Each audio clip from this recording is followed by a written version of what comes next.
who agreed to make a presentation on RWE and RWD state of the art in European Union.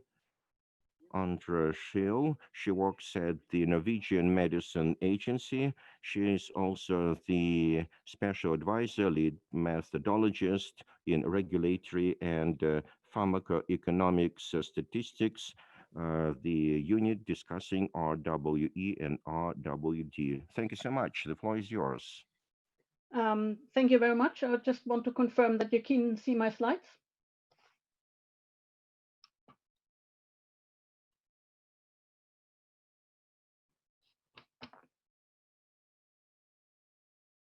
Yes, we can see them. Please proceed. Okay, perfect. Thank you. First of all, thank you very much for inviting me. This is a very unique opportunity. We don't often communicate with each other across these distances, so I'm very grateful.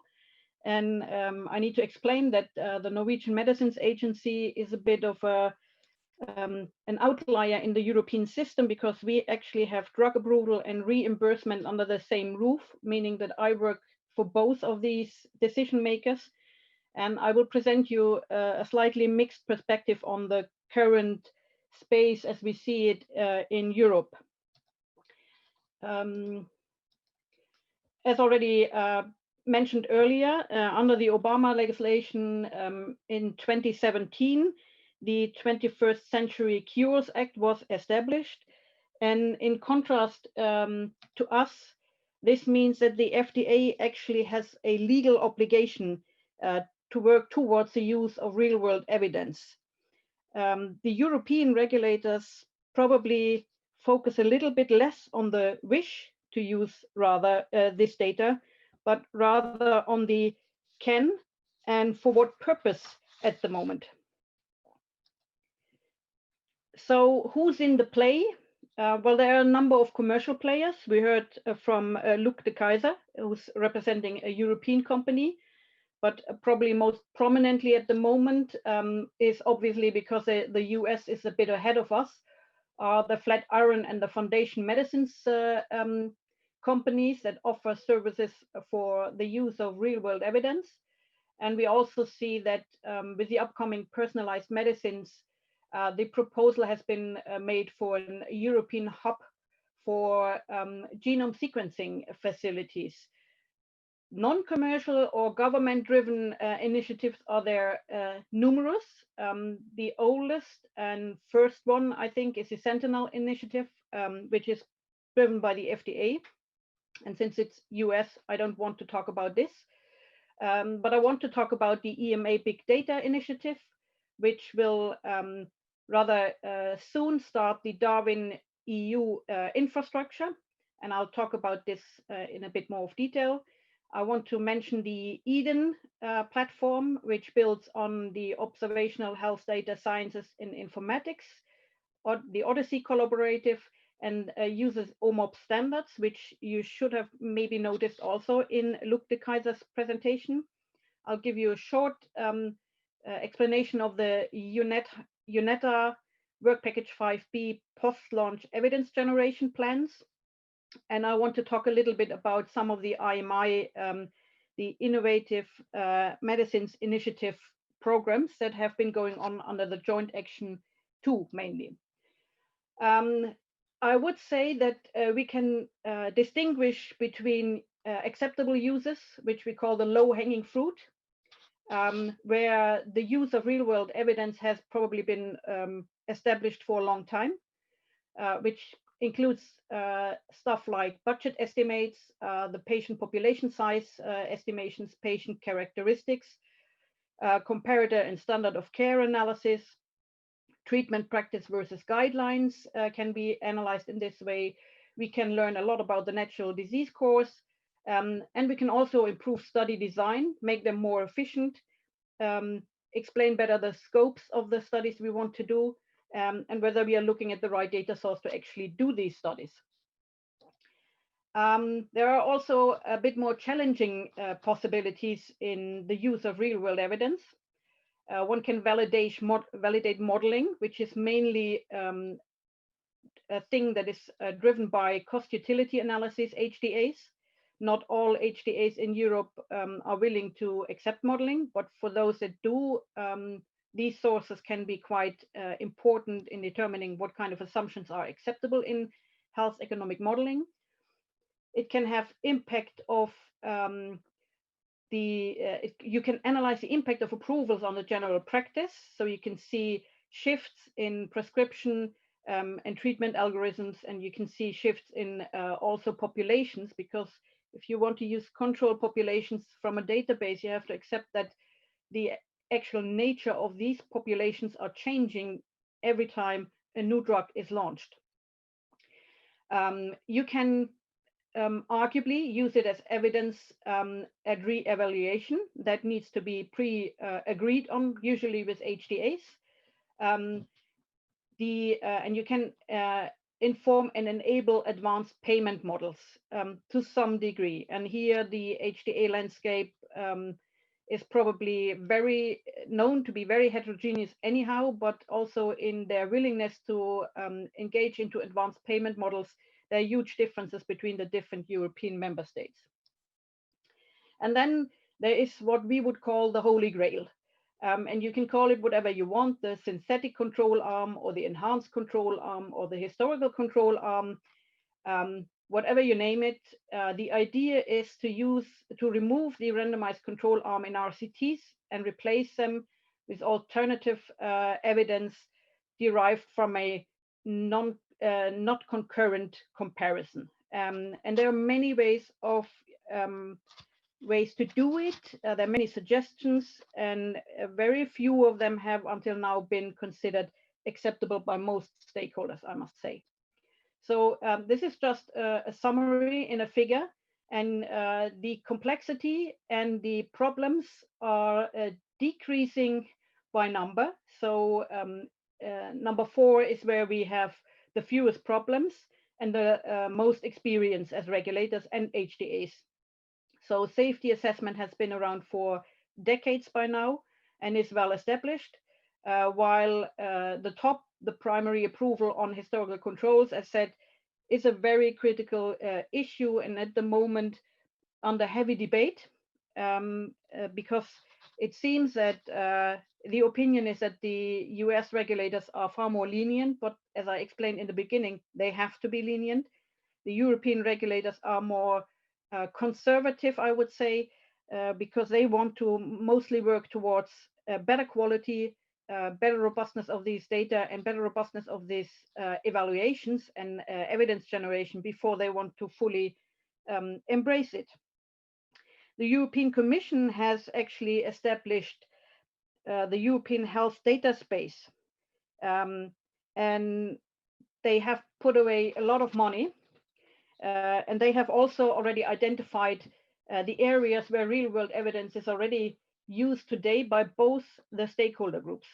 So regulators do use information on available comparators, which is usually called relative effectiveness, but they are not doing this systematically in any way. So there's no agreed methodology behind such comparisons. Legally, it is required for the status of significant benefit, but it is not required for the establishment of a benefit risk, what the CHMP, the organ for approval at the European Medicines Agency, normally assesses. It is well established in safety monitoring, as said, and it's also quite often used to contextualize disease prevalence and subgroup prevalences, but then with a focus on the study population. For HDAs, this picture is changing. They do look at prevalence, global, but they also need national prevalences. Not every country is the same. We are different to some extent. Not all risk factors are equally distributed. As an example, Norwegian people are usually always getting diseases at a much later stage than the rest of Europe. So our patients are structurally older than most patient populations in studies. Patient population characteristics can be different. Also, that is something where HDAs are very interested in regional data and not necessarily global data. Costs, They are often even assessed rather at a local level. So one hospital might be better in running their budget and running their units than others. So costs are not necessarily fixed within a region per se. Comparator choices are different regional preferences, regional treatment guidelines, and the evaluation of efficacy to some degree. It depends on the HTA methodology, cost utility analysis. People model outcomes, and they tend to be willing to include assumptions from external sources, but model on the actual clinical trial data. The Big Data Task Force is the European Medicines Agency attempt to first analyze what is available, map the needs of the system when it comes from the regulatory side to the existing infrastructure and databases, the quality. This task force finished just at the end of 2019, where they came up with recommendations. And right now, the Big Data Task Force has been turned into the Big Data Steering Group. It has published a work plan, and the top of the 10 points is the Darwin EU network, which is not necessarily an actual data platform itself. It is the idea to allow access and collection of or sharing of data of national competent authorities and other stakeholders. Could be academics, could also be potentially even the industry, and allow analyses to some extent, depending on the research questions, obviously, that can be identified and the acceptable use for the European regulators. This is a time plan, and you see it's ambitious. You see that the Darwin EU project is on its way. Some of these activities have obviously suffered from the COVID impact, so not all of these might be delivered as timely as they are indicated here.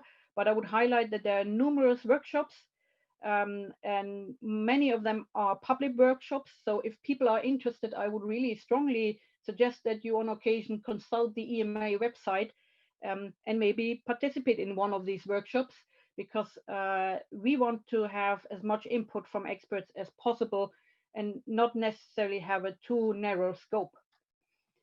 The UNITA is a collaboration of all the HDAs. And when I say the collaboration of all the HDAs, that is a lie, because not all countries have HDAs. Some countries are not participating.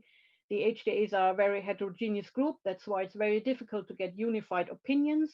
But in some areas, we have made some progress.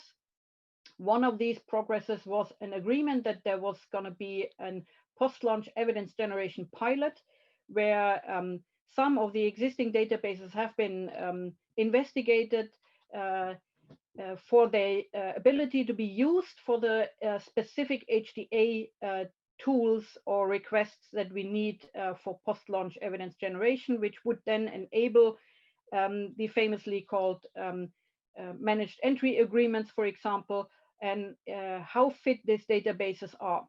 There's a tool called Request, which is going to be finalized very soon, which attempts to provide the necessary information for HTAs to assess whether or not a certain database is fit for their particular purpose. Other projects that we have seen are the IMI Big Data for Better Outcome, which was financed in the Joint Action 2, which means these projects are running out. They had 4 disease-specific projects looking into the use of real-world data in specific disease areas with the highest need to understand whether or not and how to use such data. The one that's probably most interesting, because it's the most complicated area, is the Roadmap project. It's for Alzheimer's disease. We all know how complex any modeling in the Alzheimer world is. We know that many drugs are under development. and many of them unfortunately fail completely. We don't know whether this is due to the poor understanding of the natural history of the disease, or whether we don't know, or whether we don't measure the right outcomes, to be quite honest. But from an HTA perspective, it's pretty obvious. This is one of the critical areas where very short-term data are to be extrapolated to extremely long health gains in some far future. These are challenges to HTAs that have to be overcome, and it is a certain agreement that most likely this cannot be achieved with just running more and more randomized clinical trials. The big data at heart is obviously focusing on cardiovascular disease. Harmony was focusing on neoplasms in hematology, and Pioneer is looking into big data and prostate cancer. The big data for better outcomes had a fifth aspect, a fifth working package, which was focusing on data access, harmonization, and exchange. It's called the EDEN project, the European Health Data and Evidence Network. The EDEN Consortium is, like all of the IMI projects, public-private partnership. So it's academics, small, medium enterprises, mid-sized companies, non-profit organization, and the industry. They all come together, they all finance it collectively, and they get additional funding from the European Commission to achieve this goal. And it's one of the areas where all stakeholders tend to come together and try to solve problems collectively instead of everybody trying to solve their problems individually. EDEN is very much interested in a federation, so they want to achieve a European-wide architecture. The community, there is to be some kind of structure that expects some self-sustaining within Europe, but at the same time providing support financially, but also intellectually to all kind of stakeholders to achieve the goal to have common data sources that we can use collectively. There's a very strong aspect of education. So database holders can get support in mapping their existing databases to a common data model. They have a focus on outcomes, and obviously they have a strong focus on harmonization over 100 million anonymized health records. And they use exactly the same OMOP common data model that Luc de Keyser also already described.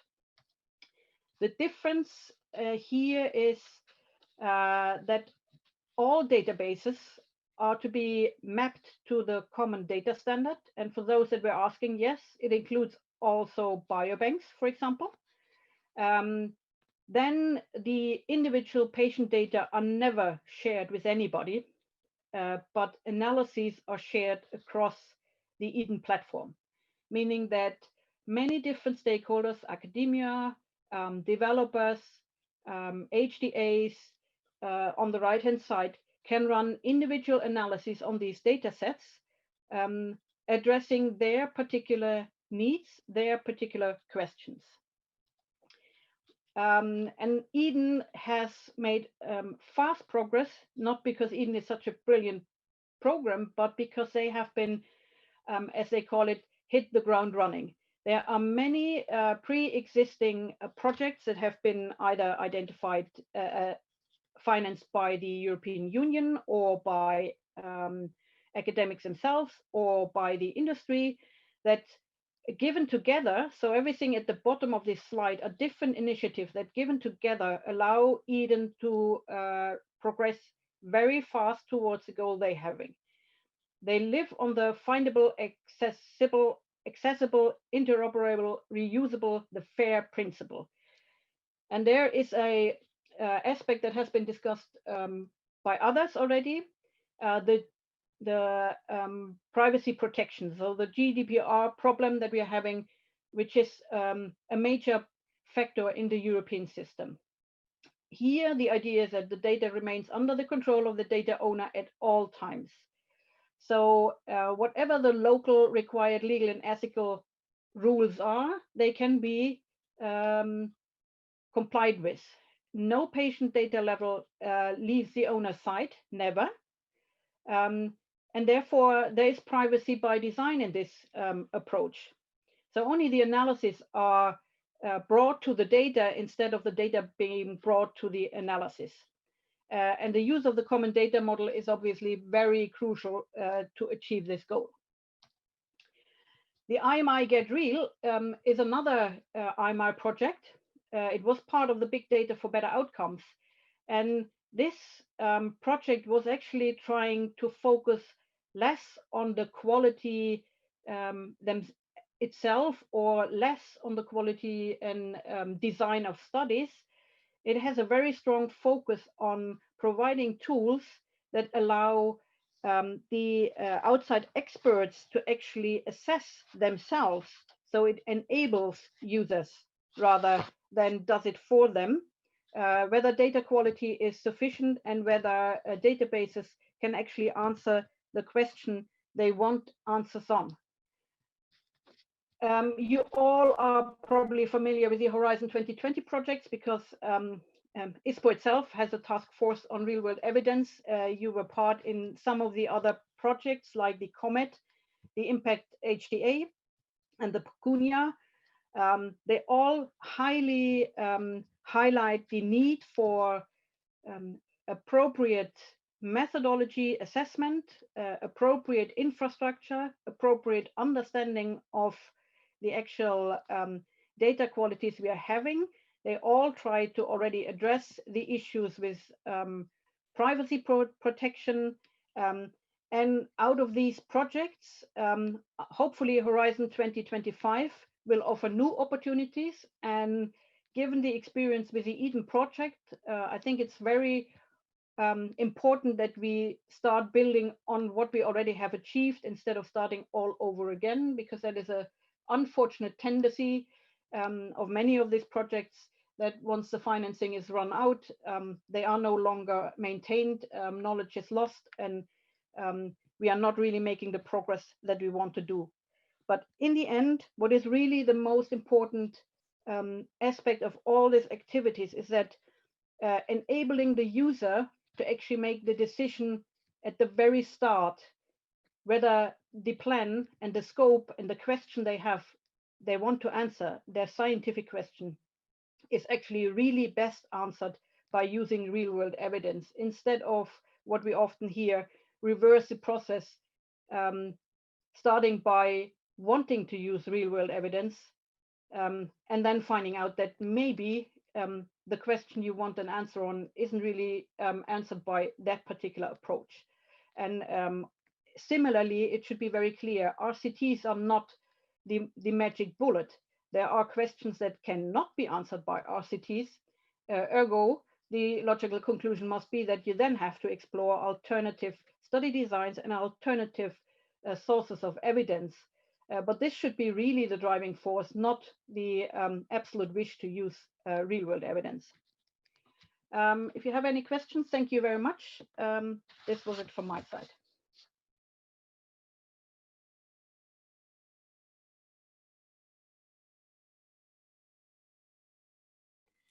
Thank you very much. It was a real masterclass for us. I've got requests to make presentations in Russia again and again and again. So we must find time in your schedule and resources to invite you to more master classes in Russia. It was a brilliant presentation. As you, Anje, has mentioned, not a single group can make mountains, can move mountains.